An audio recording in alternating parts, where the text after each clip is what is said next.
The B-1 Lancer appeared in an era when the world was on the brink of nuclear confrontation. The military was tasked with creating an aircraft capable of breaking through powerful air defense systems and delivering ammunition deep into enemy territory. The project promised to be one of the most ambitious and expensive for American aviation, so the path to its implementation turned out to be a long and arduous one. The program was either closed or restarted, and even when the aircraft entered service, experts continued to question its effectiveness. And here we are, in a world where, after decades of service, the B-1 Lancer has repeatedly proven its power, fully recouping its investment. So how did a plane that started out with a series of failures turn into one of the key tools for U.S. military aviation?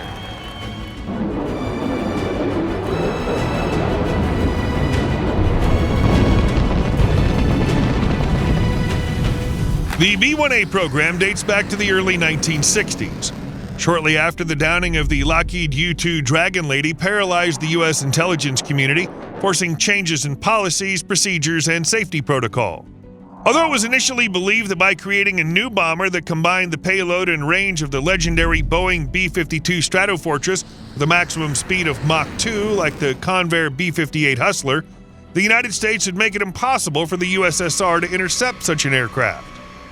However, the fatal SA-2 guideline missile, aka S-75 Dvina, disrupted these plans.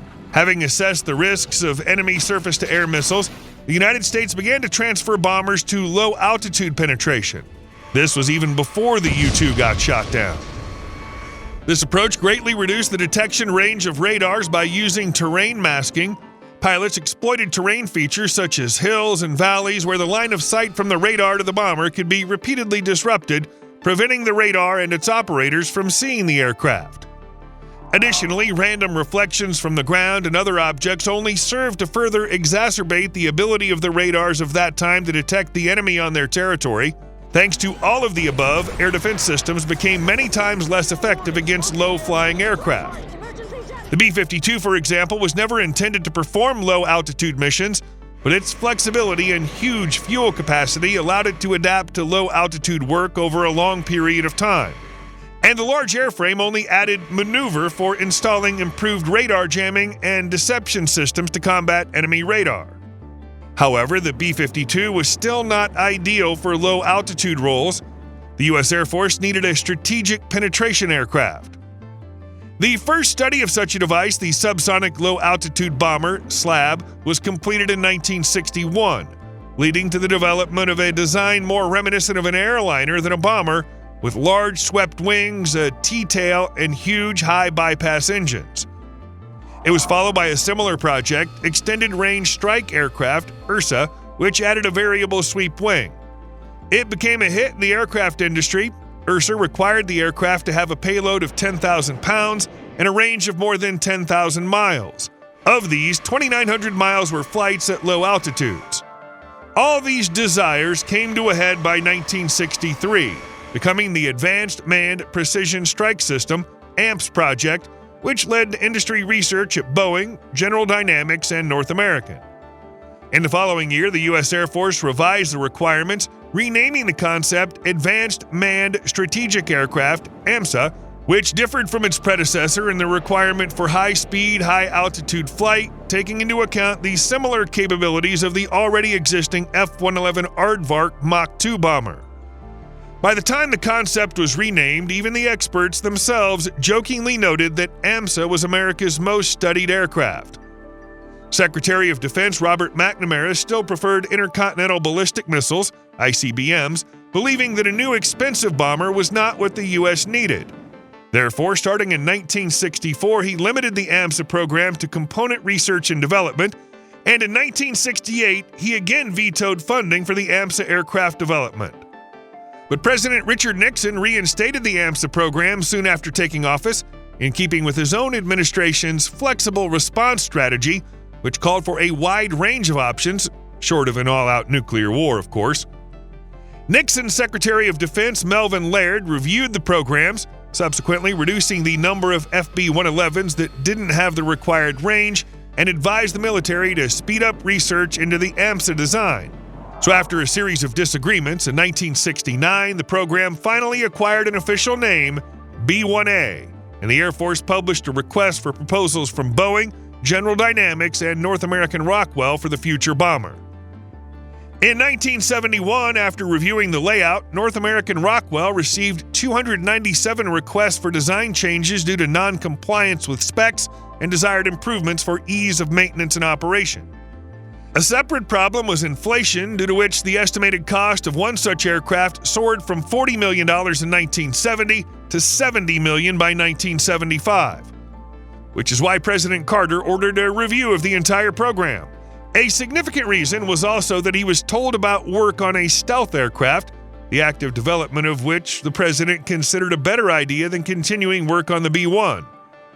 In June of 1977, Carter announced the cancellation of the B-1A in favor of intercontinental ballistic missiles, ICBMs, and submarine-launched ballistic missiles, SLBMs, calling the decision one of the most difficult of his tenure. So despite the secrecy of the stealth bomber program, the Advanced Technology Bomber ATB project was authorized, which later led us to the legendary B-2 Spirit. However, flight testing of the B-1A prototypes continued until April 1981, and the program had already reached 70 flights, totaling 378 hours. Upon taking office, President Reagan faced the same problem as Carter, the decision of whether to continue with the B-1 or wait until development of what was thought to be a more advanced ATB was completed. However, by October of 1981, Reagan announced an order for 100 B-1s to fulfill the Long-Range Combat Aircraft LRCA role, and in January 1982, the U.S. Air Force signed 2 contracts with Rockwell worth $2.2 billion for the development and production of these 100 bombers. Numerous changes were made to the B-1A design, resulting in the new B-1B. These changes included a reduction in top speed, allowing variable aspect intake ramps by simpler fixed geometry intake ramps, which reduced the B-1B's radar cross-section and was a good compromise for reducing speed. High subsonic speeds at low altitude were the focus area for the revised design, and speeds at low altitudes were increased from Mach 0.85 to Mach 0.92. The maximum speed of the bomber at high altitude was Mach 1.25. Maximum takeoff weight was also taken into account, increasing it from 395,000 pounds in the B-1A version to 477,000 pounds. This allowed the aircraft to take off with a full internal fuel load and the ability to install external weapons. Moreover, due to the efforts of Rockwell engineers, the increase in the empty weight of the aircraft was minimal. With an eye on the Soviet introduction of the new MiG-31 equipped with the Zaslon radar system and other aircraft with the ability to look down, the B-1B's electronic warfare suite was also heavily modernized. Now let's go over the appearance. The B-1 received a mixed wing configuration with a variable sweep wing from 15 to 67.5 degrees, triangular motion control keels, a crosstail, and 4 General Electric F101 GE102 turbofan engines, each with 17,390 pound-feet of thrust and 30,780 pound-feet with afterburner. With the B-1B to B-1R upgrade concept in 2004, there was a want to replace it with the Pratt & Whitney F-119, like with Lockheed Martin's F-22 Raptor, but they never got to the point of implementation. The B-1's main computer was the IBM AP-101 used on the Space Shuttle Orbiter and the B-52 bomber. Lancer's offensive avionics include Northrop Grumman AN APQ-164, a forward-looking offensive passive electronically scanned array radar set with electronic beam steering, synthetic aperture radar, ground-moving target indication (GMTI), and terrain-following radar modes, Doppler navigation, radar altimeter, and an inertial navigation suite. In further modernization of the B-1B Block D starting in 1995, a GPS receiver was added to it. Defense electronics included Eaton AN ALQ-161 radar warning and defense jamming equipment with 3 sets of antennas and an AN ALQ-153 missile approach warning system. ALQ-161 has 8 AN ALE-49 flare dispensers, each of which has space for 12 MJU-23AB heat traps. Their missiles, which weigh over 3.3 pounds, are still some of the largest infrared countermeasures in the entire world. The survival of the B-1 against the background of its colleagues in the shop was also facilitated by the relatively low effective dispersion area, ESR. Yes, this is far from a stealth fighter, but thanks to the design of the aircraft, serpentine air intakes, and the active use of radio-absorbing material on its fuselage, the ESR of the B-1 is about 1/50th of the ESR of the B-52 of similar dimensions. Simply put, the Bone's EPR is compatible to that of a small, albeit not altogether, stealth fighter. The new B-1B Lancer undoubtedly posed a threat to the USSR. With a range of over 3,400 miles without refueling, in-flight refueling capabilities, and a payload capacity of 125,000 pounds, the bomber could deliver its nuclear present anywhere on the planet. It's a shame that once the B-1B found its way into service shortly after the collapse of the USSR, it had no mission left. With the dissolution of Strategic Air Command, SAC, in 1992, nuclear capabilities were eliminated and all B-1s in the U.S. Air Force fleet became conventional. On the other hand, the addition of Lockheed Martin's Sniper Advanced Targeting Pod quickly enabled Bone to provide precise weapon targeting for new generations of smart munitions. After the dumb bomb successfully used by the B-1B during its debut Iraqi Operation Desert Fox in 1998, the ability to drop bombs with pinpoint accuracy gave the bomber a second wind as a close air support aircraft.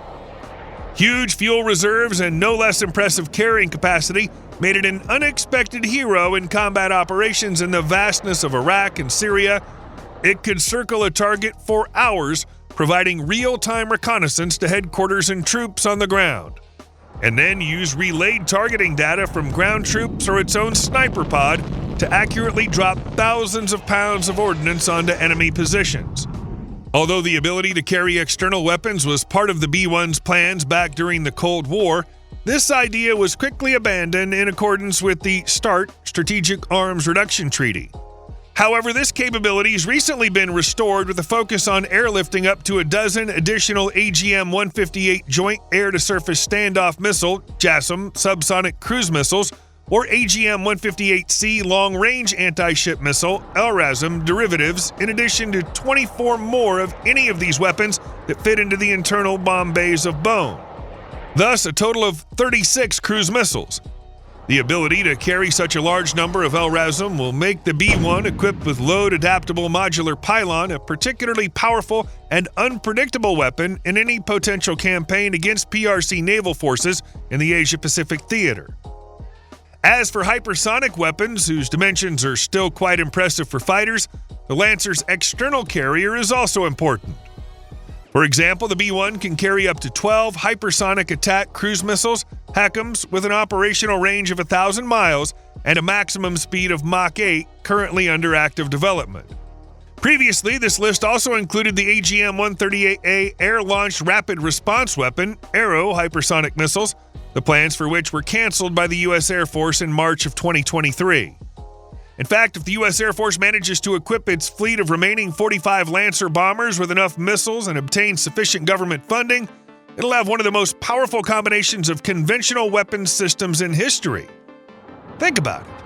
Just 5 aircraft with a total crew of 15 people can destroy 6 warships with a total crew of over 3,000 people. It's unlikely that anything other than nuclear weapons can offer you such a generous ratio. Although even such powerful machines as Bone sooner or later have to leave the aircraft fleet, in 2025 the Pentagon plans to begin gradually replacing these Atlases with new B-21 Raider stealth bombers from Northrop Grumman. But we believe that with further upgrades, the B-1 will still be capable of many things, thanks to which it'll be able to stake its place in the ranks of the U.S. Air Force until 2040. What do you think? Will the U.S. Air Force agree to get rid of this old man by the mid-2030s? Or will we still see some kind of Bone version 2.0? Let us know in the comments below. And if you enjoyed the video, please leave a like, subscribe to the channel, and hit that notification bell for more content like today's. Thanks for watching, and we'll see you in the next one.